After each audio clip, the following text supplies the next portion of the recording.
Hello students of class 8। आज आप लोग को सोशल साइंस में हिस्ट्री में जो चैप्टर पढ़ाया जा रहा था, तो इसके पहले आप लोग को बताया गया था मॉडर्न पीरियड इन यूरोप का मध्यकालीन भारत का पढ़ना था, यूरोप के बारे में वर्तमान समय में वो कैसा था। अब है modern period in India.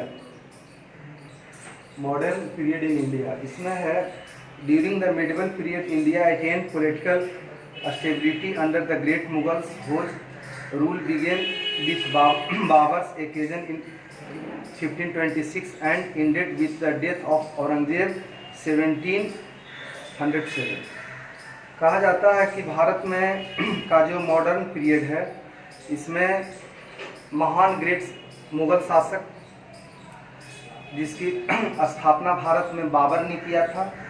Babar Bharat में 1526 ईस्वी से मुग़ल शासन का स्थापना किया था और इसका अंत औरंगजेब मतलब मुग़ल सम्राट का सबसे लास्ट शासक औरंगजेब को माना गया है, जिसने 1707 ईस्वी तक शासन किया। मतलब 1526 ईस्वी से लेकर 1707 ईस्वी तक भारत में मुग़ल शासन रहा। Economic prosperity and cultural enrichment also marked this period. After the decline of the Mughal Empire, several independent kingdoms come up. India once again become politically unstable. Mughal शासन के समय ही और सब विदेशों जैसे इंग्लैंड के लोग, पुर्तगाल के लोग, फ्रांस के लोग व्यापार की दृष्टि से मुग़ल शासक के समय में वह भारत आए और आकर के मुग़ल शासकों से व्यापार के नाम पर संधि किए। The modern period begin in mid 18th century और कहा जाता है कि 18वीं शताब्दी के बीच में at this time the later Mughals, the Marathas and the English East India company fought for supremacy in India. उस समय भारत का जो वंश था, मराठा शासक था, ईस्ट इंडिया कंपनी इंग्लैंड का शासन था। यह भारत में अपना स्थापित्व जमाने के लिए कि इन तीनों में से सुपर कौन है, इसके लिए युद्ध हुआ। By the end of this century the East India company emerged victorious in the conquest and colonised large parts of India.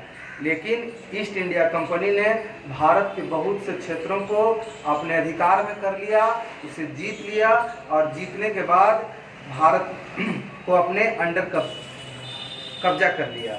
The Mughal empire collapsed completely after the great revolt against the East India company in 1857। जैसा कि आप जानते हैं कि 1857 का जो विद्रोह है, यह महान विद्रोह माना गया है, जो मेरठ छावनी से शुरू हुआ था, जिसमें मंगल पांडे, लक्ष्मीबाई आदि देश के वीरों ने भारत को अंग्रेज़ों से भगाने के लिए अपना प्राण न्यौछावर कर दिए। At the same time in 1858 the company was dissolved and the British crown took direct control of India. Bharat उस 1858 में भारत में जो शासन चल रहा था, उसका डायरेक्ट कंट्रोल इंग्लैंड हो गया, लंदन हो गया। महारानी एलिजाबेथ डायरेक्ट शासन वहीं से करने लगी।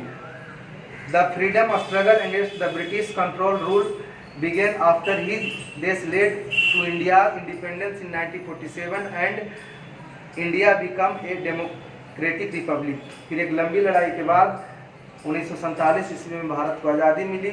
उसके बाद भारत एक रिपब्लिक कंट्री, भारत में डेमोक्रेसी लोकतंत्र का स्थापना हुआ। सोर्स, प्राइमरी सोर्स मटेरियल, उस समय जो कुछ सोर्स था जिसमें प्राथमिक include archaeological remains and original documents, photographs, video tapes etc। उस समय कुछ पुरातत्वीय फोटोग्राफ जैसे फोटो, डॉक्यूमेंट्स और वीडियो टेप्स मैंने आवाज़ के द्वारा किसी के बात को टेप करना। दूसरा था secondary source materials, include reports, reviews, articles, the book based on the primary source material, जिसमें सबसे पहले आता है आर्कोलॉजिकल सोर्सेज, जिसको पुरातत्वीय सोर्स कहते हैं।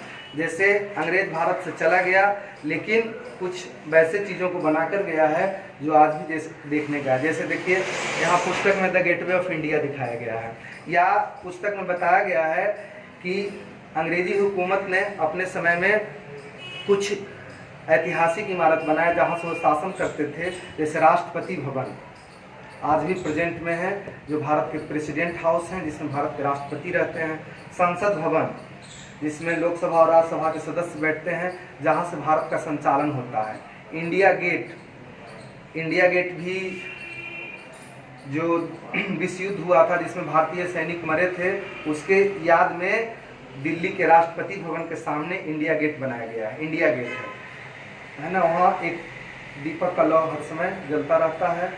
यह हमारे भारत शहीद भारतीयों के लिए है जो युद्ध में शहीद हुए थे,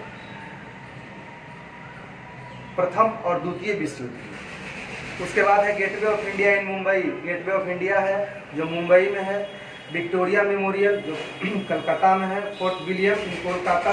EPCR सम आर्कोलॉजिकल सोर्सेज। ये सब बिल्डिंग को, ये सब जगह को हम जब देखेंगे तो समझ सकते हैं कि पुरातत्वीय स्रोत क्या होता है। उसके बाद है literacy source. The source of this period are varied and aplenty. There are original documents which are carefully preserved in archives and museum.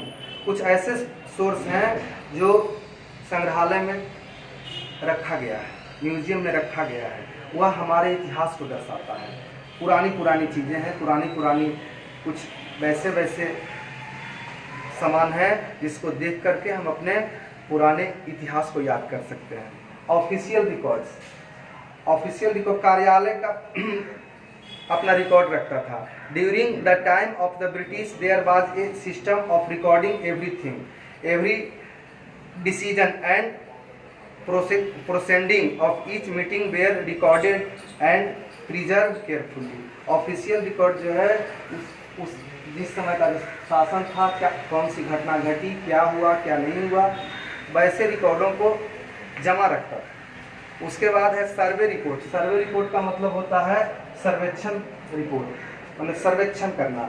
During the British rule various survey were conducted like population survey, revenue survey, land survey etc. जब भारत में अंग्रेजी हुकूमत थी तो उस समय बहुत से सर्वेक्षण हुआ, जैसे पॉपुलेशन सर्वे, जनसंख्या कितना है उसका गिनती हो, काउंटिंग हो। दूसरा है रेवेन्यू सर्वे, राजस्व का सर्वेक्षण।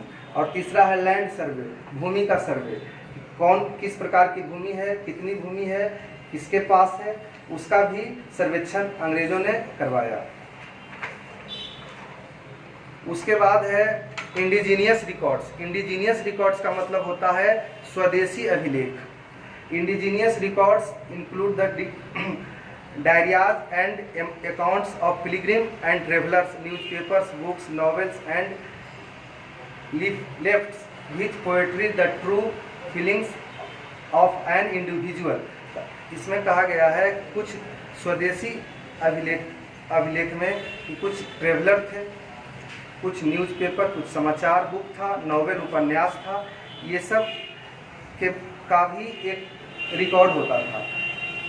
These records could be in English और ए रीजनल लैंग्वेज। ये जो रिकॉर्ड होते थे यह इंग्लिश भाषा में होता था और क्षेत्रीय भाषा में होता था। जहाँ की जो क्षेत्रीय भाषा है, जैसे तमिलनाडु का तमिल भाषा था, बिहार का हिंदी भाषा है, और भी स्टेट बंगाल का बंगाली भाषा है।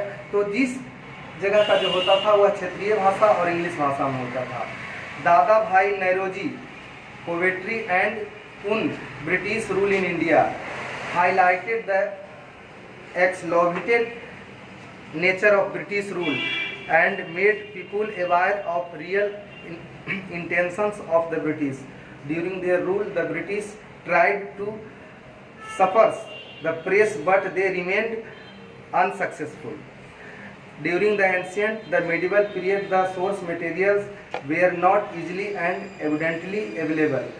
Then sources are scarce. Journalism cannot be cross-checked, but in the modern period, sources are abundant. Hence, a proper and record of the events can easily by format, and historians can draw their conclusions logically. कहा जाता है कि कुछ ऐसे थे जैसे newspaper like Kesari newspaper, एक उस समय केसरी एक पत्रिका छपता था इन मराठी में, जो महाराष्ट्र में छपता था और मराठी भाषा में छपता था।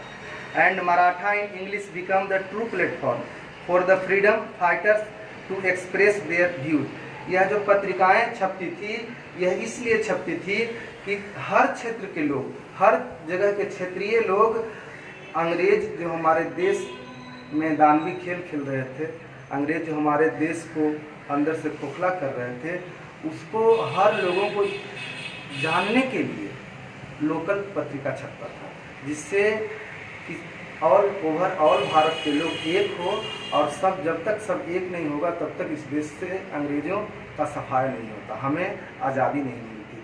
तो ऐसे ऐसे कुछ पत्रिकाएं भी छपती थी जिससे सारा देश के लोग यह समझ सके, यह जान सके कि हमारे देश में क्या हो रहा और कि क्या घटना घट रही है।